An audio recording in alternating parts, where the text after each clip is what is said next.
میں نے کہا یہ ممرا اور نیو ممبئی دونوں کو دیکھ لو،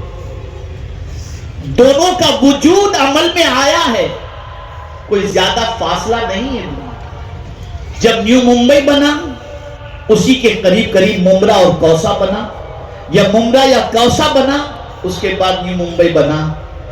لیکن پوری ذمہ داری کے ساتھ کہتا ہوں ذرا ممرا بھی جا کر کے دیکھ لو، یعنی یہاں کا حال بھی دیکھ لو، راستے بھی دیکھ لو، بلڈنگیں بھی دیکھ لو، گلیاں بھی دیکھ لو، رہنے والوں کو بھی دیکھ لو، اور ذرا نیو ممبئی جا کر کے دیکھ لو۔ تو آپ کا ضمیر کہے گا جیسے نیو ممبئی پہنچتے ہیں تو ایسا لگتا ہے جیسے فورین میں آ گئے، اور یہاں کا مجھے کچھ کہنے کی ضرورت نہیں، یہاں کے بارے میں کچھ کہنے کی ضرورت نہیں۔ ایک اور میرا اپنا تجزیہ میں آپ کو بتاؤں، سب سے زیادہ ہوٹل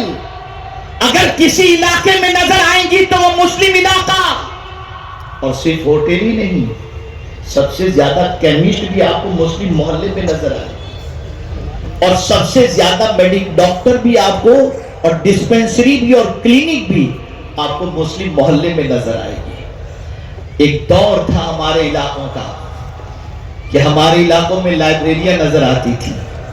ہمارے علاقوں میں کتاب پڑھنے والوں کا ذوق و شوق نظر آتا تھا، ہمارے علاقوں میں صفائی نظر آتی تھی، ہمارے علاقوں میں رہنے والوں کو جینے کا سلیقہ آ جاتا تھا۔ لیکن آج ہمارے علاقے اور ان علاقوں میں بسنے والے نوجوانوں کی پوزیشن العیاذ باللہ، ہمارے ہی محلے میں رہنے والا بچہ اگر اعلیٰ تعلیم حاصل کر لیتا ہے تو وہ ہمارے قریب بیٹھنا یا محلے میں رہنا پسند نہیں کرتا، وہ علاقہ چھوڑ کے بھاگ جاتا ہے کہ کہیں میری نسل تباہ نہ ہو جائے۔ اے رسول اعظم صلی اللہ علیہ وسلم کے دیوانوں، وہ کون سی برائیاں ہیں جن کو ہمارے محلوں میں داخل نہیں کی گئی، اور وہ کون سی برائیاں ہیں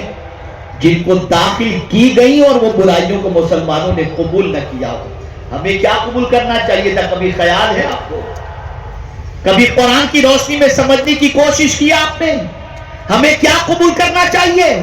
تو ہمیں تو قرآن نے کہا ما آتاکم الرسول فخذوہ وما نہاکم عنہ فانتہوا، جو تم کو رسول دے اسے قبول کر لو،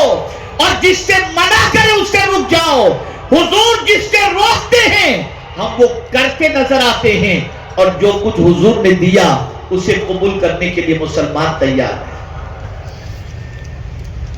اے رسول اعظم صلی اللہ علیہ وسلم کے دیوانوں، اب آپ میں سے کسی کے ذہن میں یہ بات آ سکتی ہے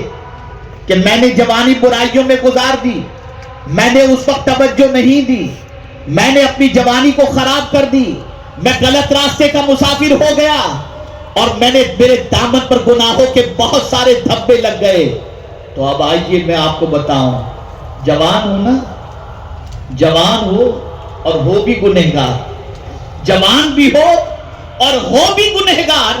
اور پھر بھی اگر تم چاہتے ہو کہ اللہ تم سے محبت کرے تو میرے آقا کی حدیث مبارکہ دل و دماغ کے اندر محفوظ کر کے آج اس چیز کا عہد کرو۔ مصطفیٰ جان رحمت صلی اللہ علیہ وسلم ارشاد فرماتے ہیں اللہ کو جوان توبہ کرنے والا بندہ بہت پسند ہے۔ اگر جوانی داغدار ہو چکی ہے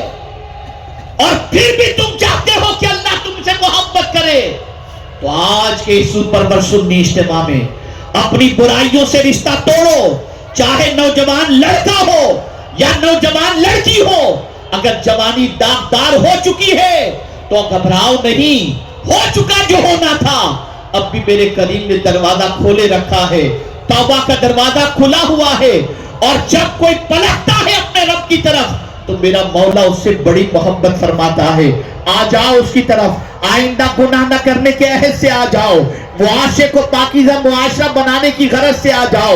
ممبرا کو ایسا ماحول دو کہ یہاں آ کر بسنے والوں کی زندگیوں کے اندر اسلام چھلکتا ہوا نظر آئے۔ میں آپ کو بتاؤں، ذرا اپنے علاقوں کی زمین کی قیمت دیکھو، اپنے علاقوں کے فلیٹ کی قیمت دیکھو، اپنے علاقوں کے سٹینڈرڈ کو دیکھو، اور ذرا دوسرے علاقوں کا جائزہ لو۔ ہم اتنے سستے ہو گئے، ہمارا محلہ اتنا سستا ہو گیا، ہم جہاں بسیں وہاں کی زمین کی قیمت بھی گھٹ جائے، مسلمانوں اس کی وجہ سب سے بڑی یہ ہے، ہمارا کردار، ہماری لائف اسٹائل، ہماری برائیاں، ہماری آوارگیاں، یہ ہماری زمین کی قیمت بھی بڑھنے نہیں دیتی اور ہماری قیمت بھی بڑھنے نہیں دیتی۔ آج تمہیں عہد کرنا ہوگا، آج تمہیں عزم مصمم کرنا ہوگا، آج سب کو مل کر منصوبہ بنانا ہوگا کہ ہم انشاءاللہ کوشش کریں گے زمین کی قیمت بڑھے یا نہ بڑھے، اللہ کے نزدیک ہماری قیمت بڑھ جائے۔